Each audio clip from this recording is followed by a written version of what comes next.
it's me. Well, it's been a while since the last video. But there's been a good reason. I've been quite busy and stuff like that. Anyway, first of all, I'd like to thank everybody of my subscribers and my YouTube friends who've sent me good wishes and get well soon. At the moment I've started folic acid, and I'll be shortly having B12 supplements. Some of you have contacted me and let me know what's entailed with that sort of thing, because that was helpful.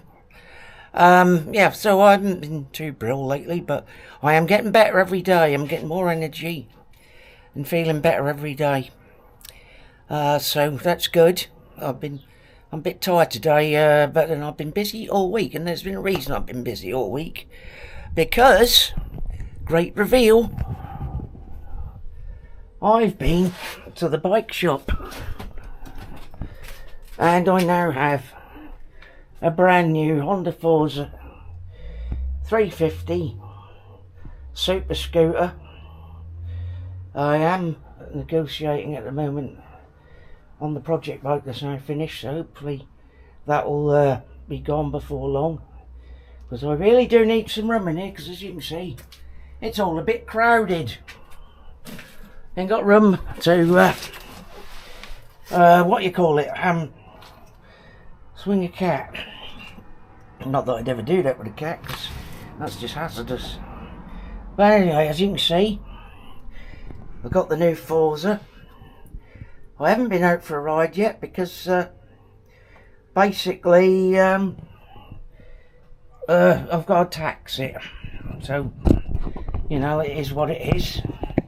But hopefully I'll get it taxed before long. Now all I've got to do now is figure out how to do this here thing. Oh, I don't know. Well, there we go. You can see me anyway. Anyway, there I am in the garage. Just enjoying having all these lovely toys. Maybe that's a better place to put it.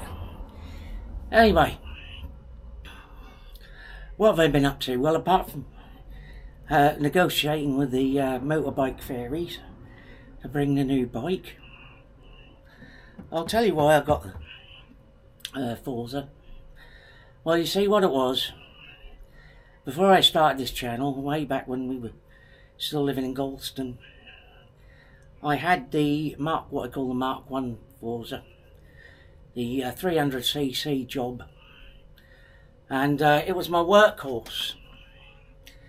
And I used to use it for everything. When my wife was still working, I was still working on the railway and stuff, and it became workhorse. I used to carry all shopping under the seat, because these got legendary capacious under seat storage, little glove boxes and all sorts of things on them.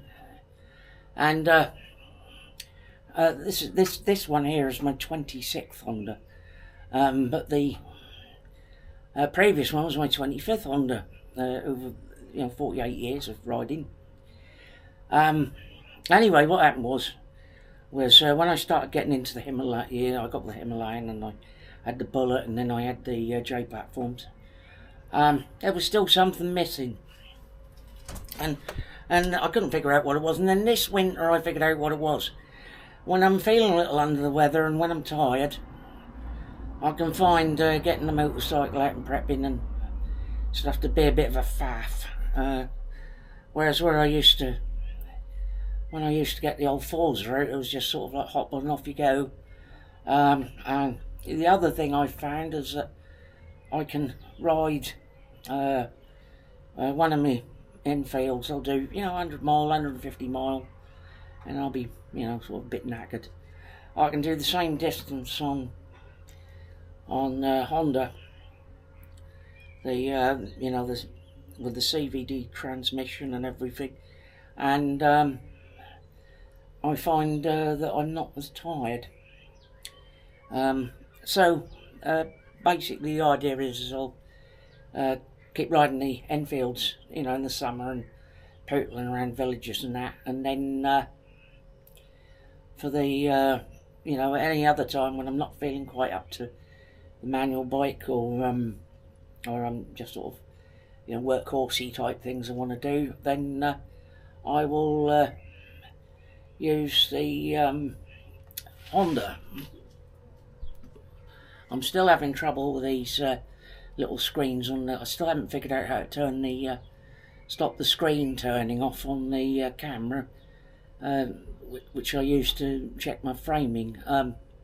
So if somebody knows how to do that on the DJI, perhaps Ian or somebody, give me a shout. Anyway, what else have I been doing? Well, I've been watching a lot of YouTube lately because, well, I haven't been able to do a lot of biking. I did go on a recce trip with my good wife Jackie in Queenie to Mobile Beach up. We went all the way along the Norfolk Coast Road the other day, scoping out all the little villages and whatnot, Cly and Holcombe and all that way. As far as Hunstanton. So anyway, we checked all the roads out along there, and we're planning on a ride on the Honda, because Jackie's looking forward to getting on the back of the Honda, because she always likes the old Forza. In fact, I bought this one with a explicit blessing, because she said it's one of the most comfortable things for a pillion to be on, and she's never really, unfortunately, had much desire to take her own bike test. Although I've tried to persuade her and tried to encourage her to do it, she said, no, I'm quite happy being a pillion. But I mean, to be fair, she does all the driving of the four-wheel contraptions, which is fine, because quite honestly, I can't stand driving really. That's, you know, traffic jams happen to other people as far as I'm concerned, and I've been riding motorcycles for 48, no, this will be my 49th year, I think, and I've never really had the desire to own and run cars, really. And I suppose the other thing with that is that I turn into Mr. Hyde behind the wheel of a car, so and Jackie thinks for everybody's safety it's probably best that I don't drive cars. You know, I don't enjoy it anyway, so no loss there. But of course, funnily enough, some of you will be surprised to know that I've never actually taken my manual car test. I suppose I should do it one day, but because obviously one day Jackie will be wanting to give up driving, and I suppose that'll be up to me to do it. But in the meantime, we're stopping as we are. I probably will get round to take the car test one of these days. I mean, I've seen the standard of driving these days, and I think if them people had never car licence, it shouldn't be too difficult for me to get it. I mean, I do know how to drive, and well, years ago I used to drive Reliance, because I could have them on my bike licence, and I also had an Axon, which was a little micro car, which again I could drive on my bike licence because it counted as a quad. So there is that. So, you know, hey ho, it is what it is. Anyway, where was I? Oh yes, the Forza. I had the Mark 1 Forza. I had 18,000 miles and 8 years on that, and it was completely trouble free. I used to just bung it into the dealer service every December. When you know, in the run up to Christmas, when there's lots of people drinking too much and that sort of thing, I wouldn't drive, so I used to pencil in the service and the MOT and anything else in for that week, and then I'd get sent up to the Honda dealer, and it would be serviced, new tyres and brake pads or whatever it needed, and that would come back with fresh MOT and everything done on it, and that was another year's ride and taken care of. Other than one puncture I had early on and a couple of recalls when it was new, because I had it from brand new, same as this one. Basically there was no trouble with it at all. I had like 7 or 8 years and no problem. Now the one thing it's got in common with the Enfields is the key word simplicity. They both got simplicity about them, but for different reasons. These Honda super scooters, you know, maxi scooter or whatever you want to call it, it'll do 90 mile an hour, that's what I'm told. I know the old one did. And I used to be able to cruise 70, 75 with my wife on the back on the dual carriageway all day, no problem at all. So if we did what you do, we can do. And the new model does the same. I did the research and whatnot. And I'd come to the conclusion that the only replacement for a Forza is another Forza. Because it does a different job to what the Enfields do. The Enfields I enjoy because of the old-fashionedness about them and the fact that I can, I can ride them in the summer and I can fettle them during the winter. And that's where the simplicity comes in with the Enfield. There's no tech on the Enfield that doesn't need to be there. What tech there is on it does a good job and is unobtrusive. And the other important thing with the Enfields is I can work on them, I can tinker with them, I can customise them and alter them about, which is not something you tend to do on these modern machines. So I've got, two machines, one extreme, the other. I've got an extremely simple, old-fashioned machine I can fettle about and enjoy that way. And then there's this one where I can enjoy modern car-like comfort, because this is a very comfortable machine. I put my feet up, I ain't got to worry about gear change or anything like that.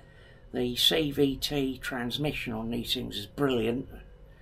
I remember the first time I rode a CVT transmission, I was absolutely smitten with them because they do the job. They're really good. I mean, it's not a race bike. It doesn't mean, mind you, I'll tell you what, these new ones accelerate just a bit quicker than the Mark 1 version, so it can be exciting. So one of the things I like about the new one is they've addressed some of the problem areas on the old one. Forks used to have the paint used to fall off. They've now put heavy duty powder coat type thing on there now. And the wheels, there's the thing on the old one, the wheels are great. Even at 8 years old, all the powder coating was still on the wheels and they were fine, they were just like new. The big problem areas with the original Forza was, as I say, all the paint falling off the lower fork stanchions, because they all did it, and the exhausts tending to rot. Now I don't know, but I'm not sure if the exhaust's been improved any, but I do believe there are stainless steel replacements for them if need be in the future, so that might be something to do. But I mean, there's stuff on this that I didn't have on the original one, which I quite like. I've got the electric windshield, which at the moment is down in the down position, and it's got you can raise it and lower it electrically, like an electric window really. So in town you can ride it around with the short windshield, and then when you want a bit of extra wind protection in inclement weather, you can raise it up to its full height, and at my height of 5'6", that's absolutely perfect, and I don't get any buffeting off things like that, so that's not a bad thing. When I had the Mark 1, of course, it came with a short fly screen type, bubble screen thing as standard at that time. They did subsequently bring in a touring screen which you could retrofit, and I bought one of those, and I used to put it on in the winter, and then I'd change it for the short one again in the summer. And quite frankly, it was a faff, because most of the time I found it was just too much of a faff mucking about changing them over all the time. So I just left the short screen on. I didn't need it really, because I've always believed in having a good helmet that keeps the wind out, so I tend to spend more time choosing my helmets and windscreens, and I do think some of the windscreens look bloody awful.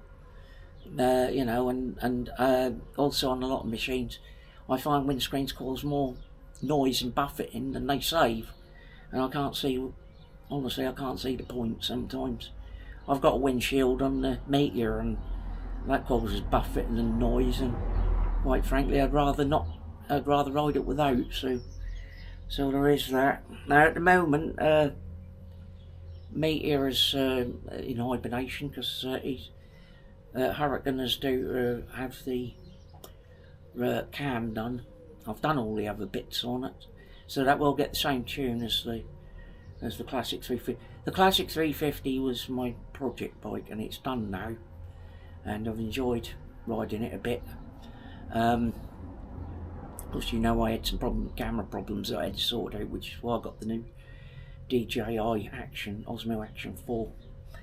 Damn good camera. I think I was talking to Wee Mark, he's thinking about, I said to him, the Action 4 camera is just so much easier to use. I find, generally I'm finding it no harder to use than, say, the iPhone, so that's another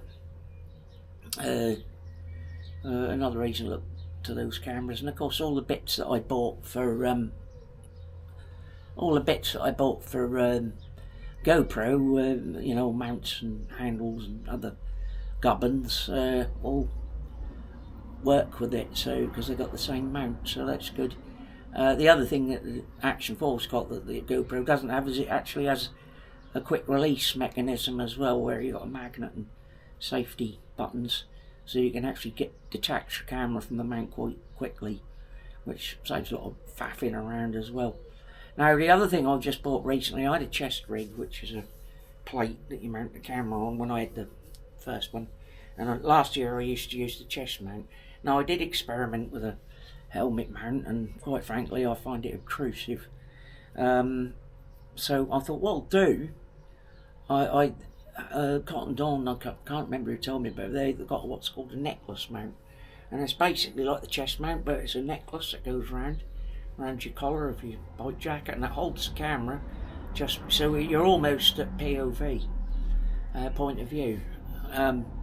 You know, only a little bit short of eye line, but it doesn't get in the way. And once you've set it right, and I use the preview on my iPhone to set the camera angle correctly, I should get some nice camera angles from it. So there's that. Because I'm not really one to festoon my bikes with cameras. I think you can overdo it a bit by having too many cameras. I mean, I won't be doing pram cam, that's for sure, because the bars on this Forza can't do pram cam anyway, because they've got all fairings on the bar and all sorts of other wonderful stuff. And I can't, you know, I don't think anyone wants to look at my fizzog when I'm riding on there. So that's different when I'm doing piece to camera like this in the garage or the conservatory or whatever, but you know, it's a different thing when I'm on the road. I think people want to see the scenery more than anything else, which is kind of the point of my ride out videos. When I do a ride out video, you just look around the North Broads and the villages and seeing what I'm riding past and whatnot. I did toy with the idea of a 360 camera. I know Bleary View has used one to good effect. He's done a couple of experimental films, and they're actually pretty good. I've even figured out how to turn the view on the big television, so that's interesting. It's like being on the pillion with him. It's really quite good. So I do wonder, at first I didn't like the idea of a 360 camera, but now I've seen there's intelligent ways of using it. Because there was one channel I used to, remain nameless, I used to subscribe to, and I had to stop because he got a 360 camera and turned it into a blooming disco type thing. That was all special effects, and he drove me mad, and he just went a little bit crackers with it. But if you use it for like you know, panning shots as you go past interesting architecture or points of interest, then that's the proper way to use it. Or if you set it up like Bleary View did, where you can have a good look about as though you're sitting on the pillion, that's quite a good way of using it. So I like that. Anyway, where was I? Yeah, well, anyway, some of you knew that I was looking for a second-hand Forza originally, and I did find one, and I did have a deal set up. But unfortunately I was let down rather badly by the dealer. That I could fill a whole new video with that, and I might make a video about it later, I don't know. But anyway, what happened was that fell through after wasting 2 weeks. That fell through, so I got onto another dealer, CJ Bulls at Norwich, who are a very good Honda dealer. And I saw them, I think it was the Wednesday, and they had the bike delivered to me yesterday, which is Saturday. So you know, from first contact to taking delivery 3 days flat. All they went through all the. I decided, you see, at that point, after being let down before, I decided I might as well have a new one. I spoke to the wife. I said, "Do you think I should go for a new one?" And she said, "Well, that's up to you." And I thought, you know what, I may as well. I bought the Mark 1 brand new and didn't regret it, and I've got no doubt that I will have no regrets for this one as well, because I mean, any problem areas that the original Forza had have been addressed on the new one, more or less. I suspect there may be a whole bunch of other things, but who knows, but we'll see. The other thing is, of course, it's got this nice warm garage to live in, so, you know, from that point of view, I suspect it will be even more durable, because obviously when it's not in use, it will be kept nice, dry and warm and clean. The other thing I've noticed about is looking over it, apart from the, now I'll just show you here, just so you can see, apart from the new finish on the forks there and the powder coat on the wheels, they've actually put an extended fender on there, because one of the problem areas on the original was indeed the what you call it, the muck getting in into the radiator. So they've done that as well. So they must have, somebody at Honda must have been listening to people's concerns about the original one, because pretty much everything that was a concern on the original model has been addressed. They've added new toys to it. There's nothing on here that doesn't really need to be on here for a modern rider. I've got the, you know, the analog clocks, you know, speedometer and rev counter, which is nice. Now you'd say, oh, what use is rev counter? Well, actually, one thing I found with the Mark 1 Forza, because that had a rev counter, I thought, why have they put that on? And I realised that unconsciously you start to learn what revs equates to what speed. So you knew what revs you were pulling at 70 mile an hour, you knew what revs it was at 30, and when used in conjunction with a constant variable transmission, or CVT, suddenly the rev counter makes sense, because you can check your speed against your revs, and you know, if everything's as it should be, the revs, you know, you get used to where the revs should be for any given speed. That also gives you an idea of how hard the engine has to work, like going up gradients and stuff like that, because you can see the differential between the normal speed and revs and the speed and revs on the gradient, let's say. So actually it's something that becomes intuitive when you've been riding a while. So actually the rev counter on these maxi scooters actually makes sense when you realise that you just do it. Once you get used to it, you tend to do it intuitively and not even think about it, but it's there and it does the job. Now the other things you got on there, of course, is your trip meters, your odometer, your usual, your engine temperature, your fuel gauge. Of course the fuel gauge is not tested on this yet, so I've got no idea how accurate it is. I know the ones on the Meteors are rubbish. The ones on the Classic 350 are slightly less rubbish, in as much as they tend to work a little bit better. But I can never rely on reading on the Meteor, I mean, that's just nuts. Now in the past, I remember, though, the fuel gauge on the original Forza 300, as it was, I had the 2015 model, it had an analogue fuel gauge, and that used to work pretty well, actually. It was reasonably accurate. The thing is, people forget that actually fuel gauges in general, including cars and whatnot, generally not very accurate. You know, there's so much variable going on in the tank with, you know, the stuff sloshing around you.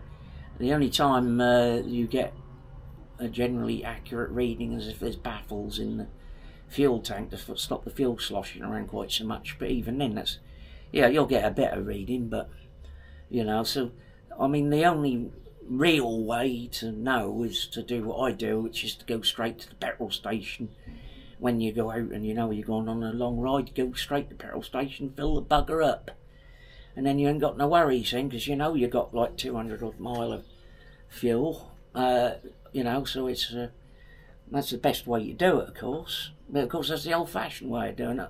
When I started riding, you didn't have, that was unheard of to have a fuel gauge on a motorbike. Well, at least the motorbikes we had, you just gave the bike a shake to see if there was anything in the tank. But of course, people nowadays, that don't occur to them to do that, do it? So, you know, well, the more, it seems to me, the more we learn, the more we forget. You know, because in some respects, we make forward progress and then go backwards a bit. But I'm not Luddite, funnily enough, which again surprises a lot of people. Well, you see, when I still worked, before I was at the steam railway and whatnot, when I thought I was actually a computer engineer.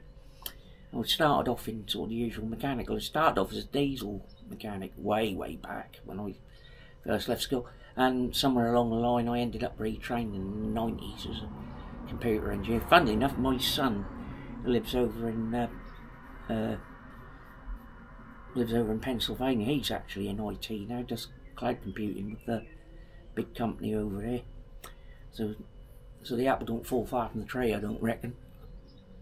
And other son is an engineer for a well-known company, and I believe my eldest grandson is now also studying to be an engineer. So there must be something in it. Anyway, the thing of it is that I am not a Luddite, believe it or not. But I like old motorbikes, especially, you know, I'm getting into the old British classic. In fact, any classic motorbikes really. I like old tractors and, you know, and old aeroplanes as well. I like jets too. I mean, what can I say? Anything that's heavy engineering, that's powerful, that's got engines and internal combustion, external combustion. That's steam trains to them that don't know. You know, nuclear physics, you name it. I'm into it. I'm all over it. Because that's the way my mind's always worked. So I've always been into engineering. As you can probably tell, I'm a little bit more chipper than I have been of late. That frolic acid, I don't know what it does exactly, but I know it's something to do with helping absorb things from food and that. It's gotten better, and my brain fog is starting to lift a little bit, and you know, the slight depression that comes with that.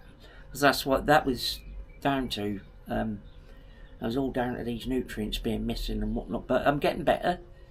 So hopefully over the next couple of weeks I'll get more, you know, more energetic and whatnot. So that's good. I'm starting to feel like my old self again, which is nice. And hopefully I'll get some nice rides out. I mean, obviously I'm still got to be limited walking wise, because that's the unfortunate nature of the COPD. So I'm never going to be 100%, but I'm going to be a bit percentage more than what I was. So so from that point of view, it's all good. Now, I was watching other videos. I've been watching, like, let's reel them off. Bruce at Coast Rider Scotland, Ian Hughes, Saddlebag 73, Glyn Owen, Ainsworth Rider, Blair Review, oh crumbs, that bloke on a motorbike, who else, oh yes, Silver Fox Travels, mustn't forget him, John Paulson, mustn't forget him neither, and they're all out and about doing stuff, and I envy them terribly, because they're all getting out on their bikes and I haven't been able to up till now, but I will be back soon. Oh, and I mustn't forget Martin Trafford, who I had a really good video call with the other day. Oh, in fact, I've had video calls from 1 or 2 people, which have been nice, and it's cheered me up no end. Oh yeah, and thank you to all the people who sent me best wishes and get well soons and stuff like that. That did help a lot. Just knowing people out there, and they were thinking of me and that was really good. So thank you everybody for that. Oh, and I mustn't forget Two-Wheel Willie, who always makes me smile, especially with those Rob stories he's been doing. That's been making me laugh like a train. In fact, I'm getting we're turning me and Willie are turning into the garage chat kings at this moment in time, because he's been busy moving house and whatnot and doing stuff, and of course I've been busy, well, mostly my health, to be perfectly honest. But also Jackie's had some health things as well. She just had a hearing implant, occipital hearing implant, and they've just finished doing that, and because there was a lot of tests involved and stuff, make sure she was suitable.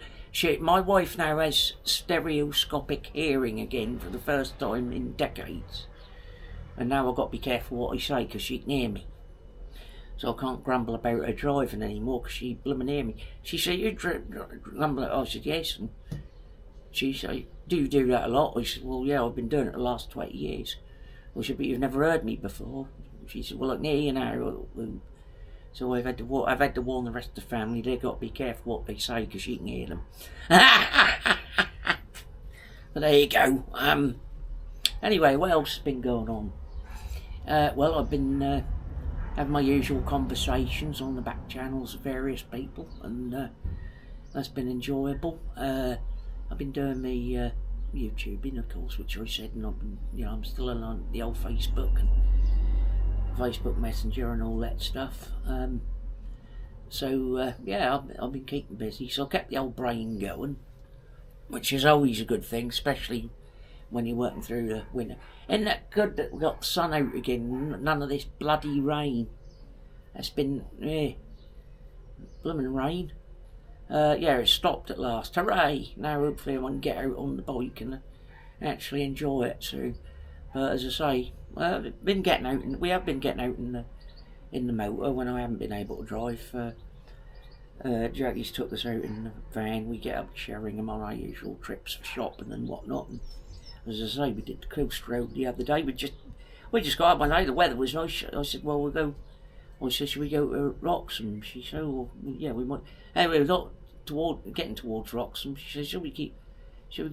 I said, "Well, go where you want to go." So we ended up driving all the way to Anstanton and back along the coast road. So that was fun. And we scoped that out, and now we've got some extra routes around the villages to do when we get out on the Honda. So there'll be that coming in the coming season. And then hopefully I'll get a few more ride-outs in the autumn and winter as well, because I should be a bit warmer. It should be a bit easier for me this winter.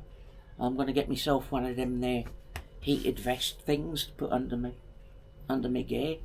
And I haven't decided yet whether I'm going to go for heated grips on the Honda or whether I'm just going to get some RST heated gloves, or both. I don't know. I've got heated grips on the Meteor, so I'm not quite sure which way to go at the moment, but I'm told that I should. Most people say to me, "Oh, you should have the RST Paragon gloves because they are really good." And I suppose I could use them for other purposes away from the bike. Like, I mean, because when we're out, because I can't walk very far, I use a mobility scooter as well as the motor scooter. So I could have them for that as well. And same with the heated vest. If I have it on a battery pack rather than a tether, then I can use it for that. So there you go. That's what I've been up to. I'm trying to think if there's anything else I need to tell you. Oh yeah, I've had subscribers reach out, as I said. One or two lovely people. As I say, it's nice. You've got this community, and everybody helps out and whatnot, whether it's a technical issue or health or whatever. Obviously somebody will contact you and say, we know what you're going through, and that sort of thing. So that's nice. Anyway, as I say, the next couple of things we've got to do, we've got to tidy up the garage a bit because there's still a bunch of stuff here left from when we moved house. which was quite a long time ago now, so we need to sort that out. Then hopefully I can get the front of the garage here a bit more organised, because really I want to just have the Honda in the front of the garage. Obviously, as I say, I'm hoping the Classic 350 will be on its way soon. I'm wondering whether I should do the same with the Meteor, because I have been, you see, the thing is, I have been thinking about super Meteors, which is probably a silly thing to do, but since when have we ever been sensible about these things? You know, I've already done Himalayans, Bullets, 350 Classic, and the Meteor. And the Meteor's the one I've had the longest, I think. I've had that a couple of years now. Yeah. Oh, I forgot to mention the all-year motorcyclist as well, who he often gives me a mention, which is nice. Yes, and most of the people I mentioned often give me a mention, so, you know. Oh, and I mustn't, oh, yes, that's right, this morning I had another video call with Mark as well, up in Scotland. We had a good old chat, so that's nice as well.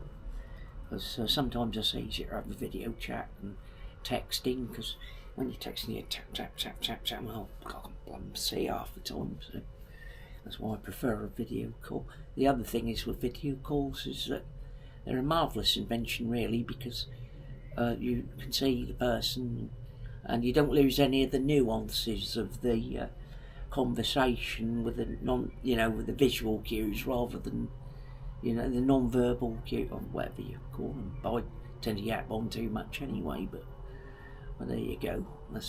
I don't get out much. That's what I tell people. Well, I suppose that's the same for everybody.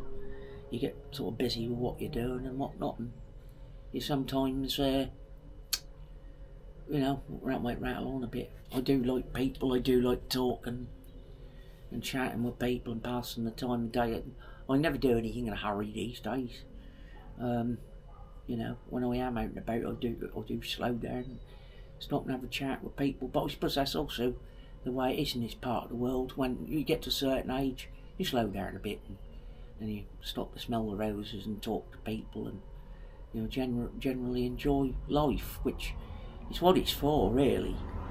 You know, I think you lose sight of it when you're in your working years and whatnot. You tend to lose sight of that a bit, and then you get to the retirement time and you slow down, and then you start to realise what's important in life. So, in my case, spending time with my wife out and about, enjoying the scenery and whatnot, and spending time with the children and grandchildren when we get a chance, because they're always busy, aren't they? So that's another reason that's a good job. My wife and I get on with doing things, because the children and grandchildren are always rushing around doing their stuff, like we did when we were their age, I suppose. So you have to sort of go with the flow, so to speak. But that's how it is, really. Anyway, we've got to 38 minutes now, which is quite a long one. So, as I say, thank you once again to everybody who sent get well wishes and that sort of thing, and advice and just things to cheer me up. And I always enjoy that, and I always enjoy hearing from people, so that's nice. So anyway, whatever you're doing or whatever difficulties you're going through, remember what I always say: keep both hands on the handlebars at all times, unless you're doing off-road. Keep both wheels in touch with the tarmac, unless you're doing off-road. But above all, and I certainly believe this with all my heart, be kind and be nice to people. Anyway, bye bye, see you on the next one.